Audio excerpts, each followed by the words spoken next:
Fire if you believe that character and loyalty matter more than corporate efficiency. Like and subscribe right now. You're about to witness a moment of pure humanity that will remind you why people still matter. This story is absolutely incredible. Don't miss it. The headquarters of Cornerstone Financial Services occupied the entire 52nd and 53rd floors of the Lakefront Tower in downtown Chicago. It was a place of glass, steel, and carefully curated minimalism. The company handled billions of dollars in investments every year. The executives who worked here made 6- and 7-figure salaries. The interns who worked here were hand-selected from top universities across the country. Robert Bob Mitchell had worked in this building for 34 years. He was 70 years old and had cleaned these offices every single day for more than 3 decades. He'd cleaned floors when the company had 50 employees. He'd cleaned floors when it grew to 500. He'd cleaned floors as it became the powerhouse it was today. Nobody really noticed Bob. That was the nature of the work. He came in at 6 p.m. when most people had left, and he left at 11 p.m. when the building was quiet. He emptied trash cans, mopped floors, wiped down desks, cleaned bathrooms. He did his work thoroughly and quietly, and he asked for nothing. Bob had developed a system over the decades. He knew every corner of these 2 floors. He could navigate them in the dark if necessary. He knew which offices belonged to the struggling employees who stayed late and drank too much coffee. He knew which executives left their offices a mess on Friday nights. He knew which young people were under stress and needed the morale boost of a perfectly clean workspace on Monday morning. He'd watched people get promoted. He'd watched people get fired. He'd watched marriages fall apart based on the wedding rings that appeared and disappeared. He'd watched careers build and careers collapse. He'd watched the company grow and evolve. And through it all, Bob had been there. Quiet, steady, loyal. But on a Monday in March, Bob received a notice. The company had made a cost-cutting decision. They were restructuring the cleaning service. They were replacing the individual janitors with a professional cleaning company that would provide staff on a rotating basis. It was more efficient. It was more cost-effective. It reduced liability. It was a purely business decision. Bob was given 2 weeks' notice. After 34 years of service, he had 14 days.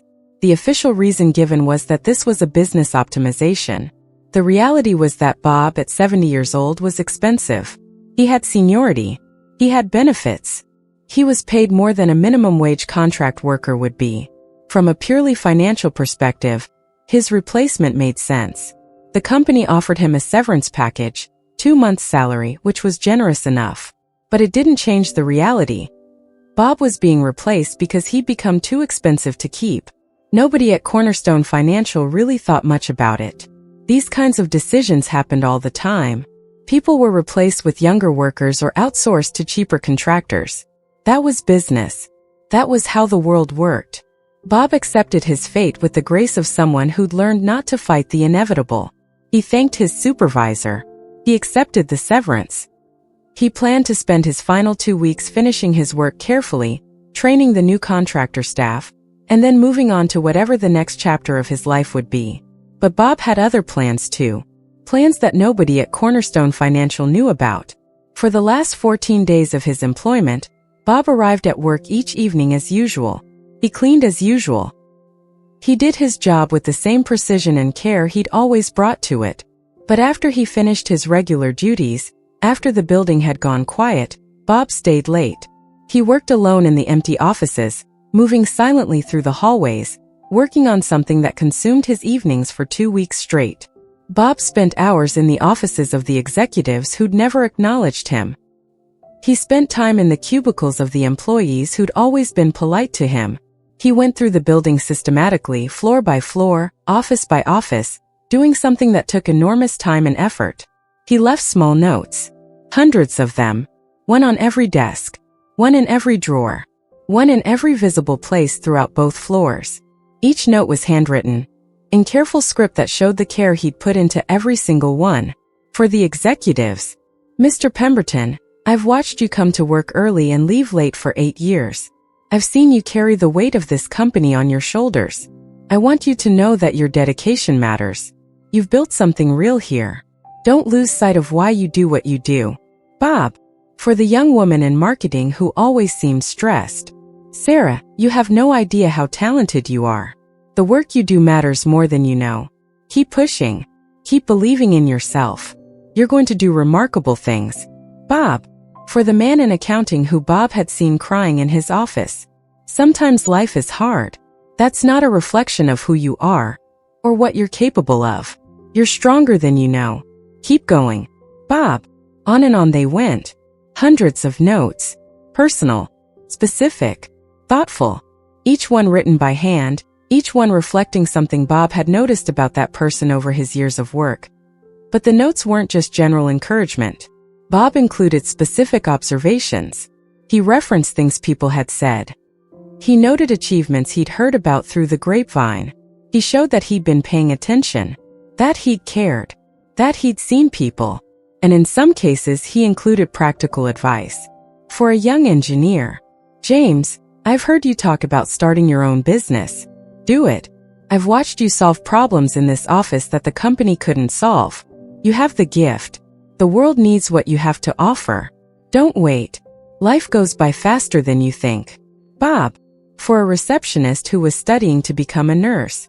Marcus, I know how hard you work during the day and then study at night. I've seen you do this for 2 years. I want you to know that I've also seen your name on the Dean's List emails that get printed. You're going to be an incredible nurse. Keep believing in yourself. Bob. On his final night, Bob went through the offices one more time. He left one last note on the reception desk, the main area where people gathered and visited before work. To the people of Cornerstone Financial. For 34 years, I have had the privilege of keeping these offices clean. In doing so, I've had an even greater privilege. I've had the privilege of seeing you. The real you. Not just the version of yourself you present to colleagues or bosses. I've seen you when you thought no one was looking. I've seen your struggles. I've seen your fears. I've seen your hope and your disappointment. I've picked up the letters you threw away because they contain news you couldn't handle. I've emptied the trash cans that held the evidence of your difficult days. But I've also seen your brilliance. I've seen your determination. I've seen you help each other. I've seen you care. I've watched you grow. These offices are more than just commercial spaces. They contain the dreams of hundreds of people. Real people. People with families, with hopes, with the capacity to make the world better. And it has been my honor to serve you by maintaining these spaces where you do your work. As I move on to the next chapter of my life, I want you to know something important. You matter. Not because of your title or your salary or your position in this company. You matter because you are human. You have gifts. You have a purpose. And the world needs what you have to offer. I've left notes on your desks. Please read them. Please know that someone saw you. Someone noticed. Someone cared about you enough to take the time to tell you what I observed. Take care of each other. Support each other. Remember that we're all just trying to do our best in this complicated world. With gratitude and respect. Bob Mitchell. He placed the note on the main reception desk and signed it. Then he cleaned his final office, locked up, and left the building for the last time. The next morning, employees arrived at Cornerstone Financial and began their typical Monday routine. Most of them didn't notice anything different at first. The offices were clean as they always were. Desks were organized. Bathrooms were spotless. Then someone found a note.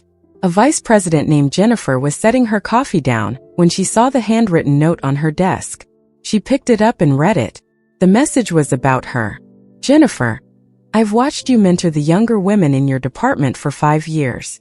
I've heard them talk about how you've changed their careers, how you've believed in them when they didn't believe in themselves. That's the most important work anyone can do. Don't stop. The world needs more women like you. Bob. Jennifer read the note twice, then 3 times. Her eyes filled with tears.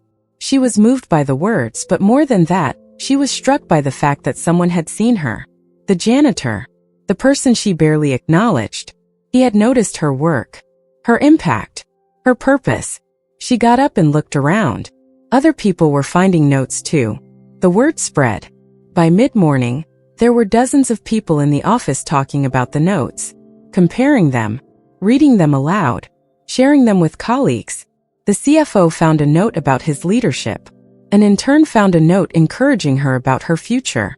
A maintenance worker found a note complimenting his professionalism. Everyone was getting messages. Personal messages. Specific messages. Messages from someone they'd barely noticed was there. By 10 a.m. emails started flying. Messages to HR. Messages to leadership. People asking, where did these come from? Who wrote these? It didn't take long to figure it out. The notes were clearly from Bob. The handwriting. The intimate knowledge of people's situations. The references to things only someone who'd been there would know. And the signature on the main reception desk made it clear. This was Bob's final gift. The head of HR, a woman named Patricia, found the main note on the reception desk. She read it standing up, her hands trembling. Then she called for an all-hands meeting. The entire staff of Cornerstone Financial gathered in the main conference room. 300 people. Executives. Employees. Administrative staff. Everyone. Patricia stood at the front of the room with Bob's note in her hand. Most of you don't know this, she began, but Bob Mitchell was our night shift janitor for 34 years. The company made the decision to restructure our cleaning services, and Bob's employment with us ended. He left behind this. She read the main note aloud. By the time she finished, there wasn't a dry eye in the room. People who'd never even spoken to Bob were crying. And then something remarkable happened. People started standing up. Executives. Employees at every level. They stood up and began talking about Bob. They shared the notes he'd left them. They shared their feelings about having been seen by someone they'd never really acknowledged. A young engineer named James stood up. I've been thinking about leaving my job to start a business, he said, holding Bob's note. I was scared. I thought I wasn't capable. But Bob believed in me. And now I'm going to do it. Bob's note was the push I needed. Marcus, the receptionist who was studying to be a nurse, stood up next. I've been exhausted, he said, his voice shaking. Working during the day and studying at night. I was thinking about quitting. About giving up. But Bob wrote me this note, and he reminded me that someone saw how hard I was working. Someone noticed. And that made all the difference. A secretary named Eleanor stood up with tears streaming down her face. My husband left me 2 weeks ago, she said. I've been devastated. I was barely keeping it together. But Bob left me a note that talked about my strength and my resilience. He said the world needs people like me. I didn't even know he knew I was going through something. But he did. He knew. And his words gave me hope. The stories poured out. Person after person standing up to share how Bob's note had affected them. How they'd felt seen. How it had mattered more than they could express. By the end of the meeting, Patricia made an announcement.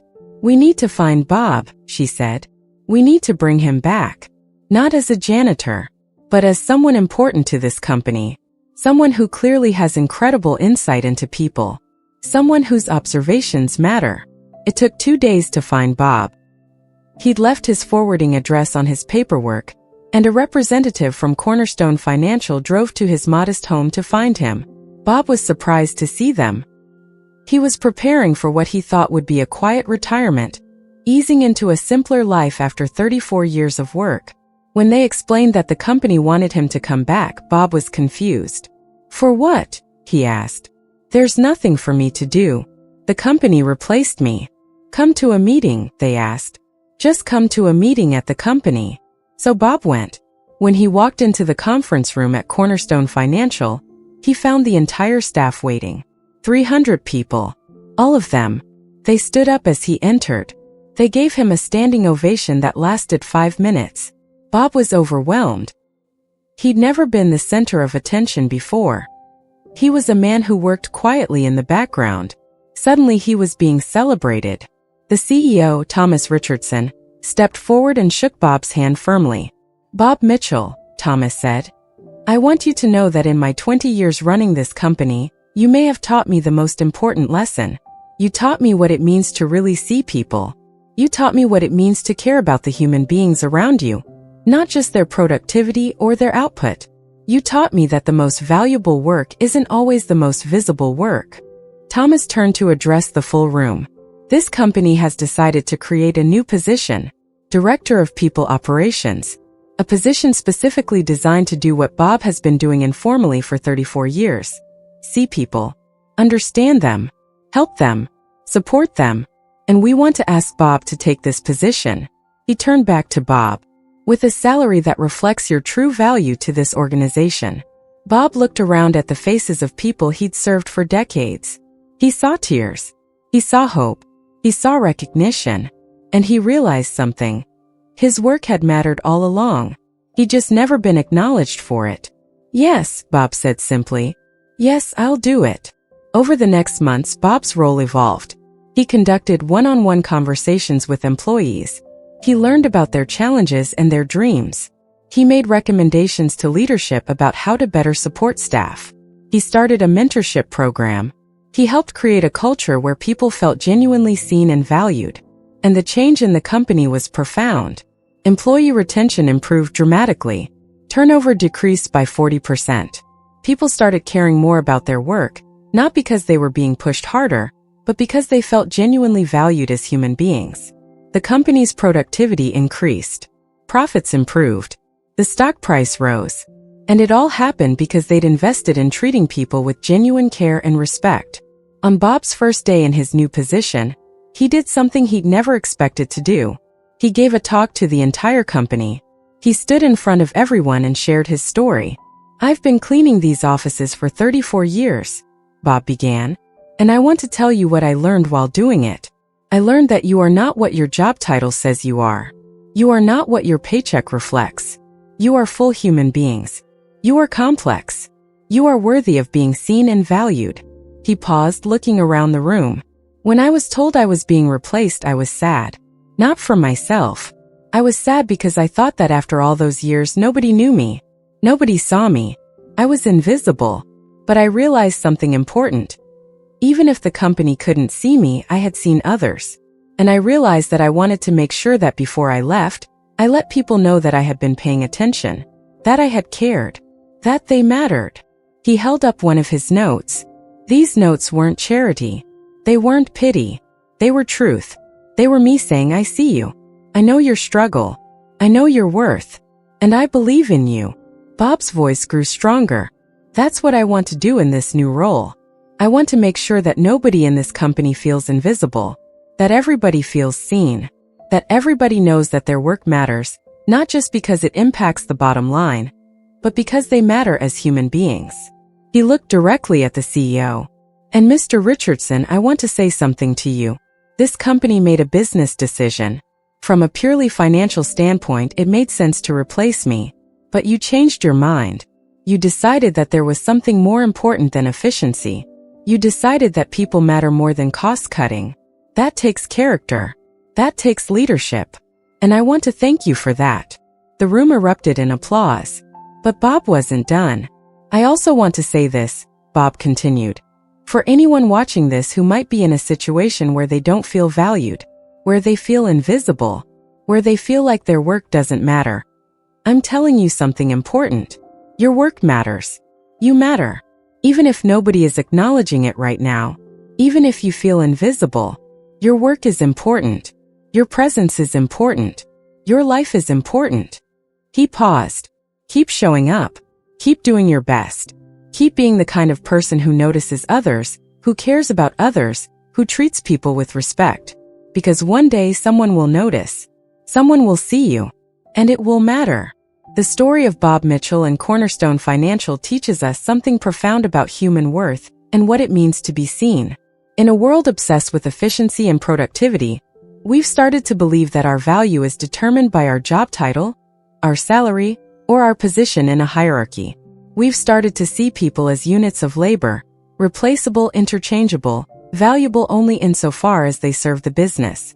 But Bob understood something different. He understood that every single person has inherent worth, that every person is complex and deserving of recognition, that the most important work we can do is to truly see each other. For 34 years, Bob could have been bitter. He could have resented the fact that his work was undervalued. He could have felt justified in being careless or lazy, since nobody acknowledged his efforts anyway. But instead he chose to see. He chose to pay attention. He chose to care. And that choice made all the difference. The notes Bob left weren't just kind words. They were acts of profound love. They were him saying, "I see you. I've been watching. I care about you enough to take the time to write down my observations. I believe in you. You matter."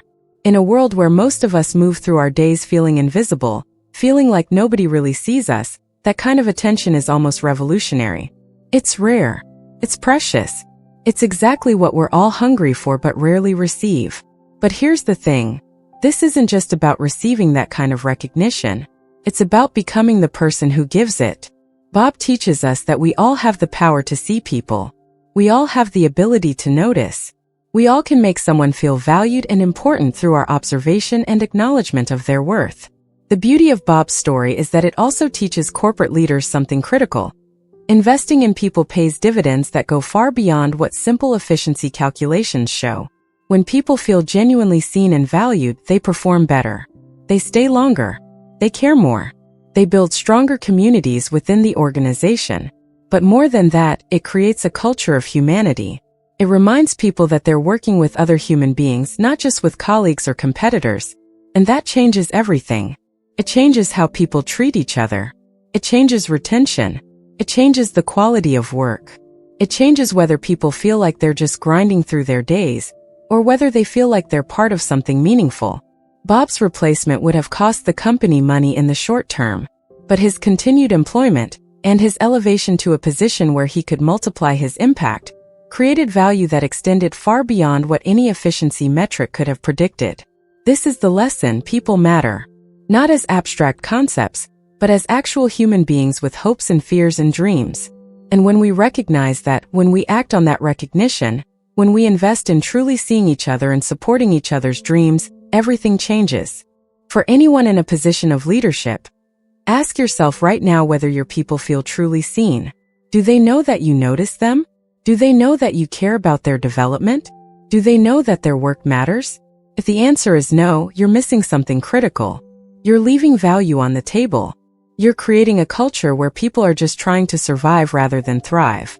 And for anyone who feels invisible, who feels like their work isn't valued, who feels like nobody sees them, keep being the kind of person Bob was. Keep showing up with integrity. Keep paying attention. Keep caring about others even if you feel like nobody's caring about you. Because character matters. Integrity matters. And one day it will be recognized. Bob's story also teaches us something about the reality of aging and replacement in our society. We live in a world that celebrates youth and efficiency, that's quick to replace older workers with cheaper alternatives, that treats people as disposable. But Bob's story suggests something different. That experience matters. That the relationships we build over decades matter. That the person who knows your company inside and out, who understands the culture, who's invested in people's success, that person has incredible value. The tragedy is that most companies would never figure this out, unless they, like Cornerstone Financial, were forced to confront the reality through a gesture of profound kindness and recognition. Most companies would simply replace their Bob and move on, never understanding what they'd lost. But here's the hopeful part. Once they do understand, everything can change. Once leadership recognizes that people are the real asset, that culture matters, that seeing and valuing people creates better outcomes, everything changes. The company becomes better. The employees become happier. The work becomes more meaningful. This is what happened at Cornerstone Financial. And it all started because one man, facing replacement and invisibility, chose to leave behind evidence that he had been paying attention, that he had cared, that he had seen people. That's the power of seeing. That's the power of recognition. That's the power of choosing to value people, not just their productivity. Bob Mitchell spent 34 years being invisible. And then in his final act before leaving, he became unforgettable. He left behind a legacy not of clean offices, though those mattered too, but of people who knew they had been seen, who knew they mattered, who knew that someone believed in them. That's the most important work any of us can do. That's the real measure of success. That's what actually changes the world. Fire final call to action. Did you see how one man's act of recognition transformed an entire company? Bob Mitchell showed us that the most powerful thing we can do is truly see people. If this story moved you, if you believe that people matter more than efficiency, like and subscribe right now. Let's build a community of people who are committed to seeing each other, recognizing each other's worth, and creating workplaces and communities where everyone feels valued. Drop a comment and tell us, who in your life needs to know that you see them? Who needs recognition? Who deserves to know that they matter? Let's commit to being more like Bob, people who notice, who care, who take the time to acknowledge the goodness and effort we see in others. Share this video with your boss, with your coworkers, with your family. Share it with anyone who needs to be reminded that the most valuable work isn't always the most visible work. Share it with anyone who needs to know they matter. Hit that notification bell so you never miss a story that reminds us what real leadership looks like, what real value means, and what real people are capable of when they're truly seen. We've got more incredible stories coming about people who changed the world through simple acts of kindness and recognition. But for now, remember this. Someone is waiting for you to see them. Someone is hoping that you'll notice. Someone is hoping that you'll recognize their worth. Be that person for them. Be like Bob.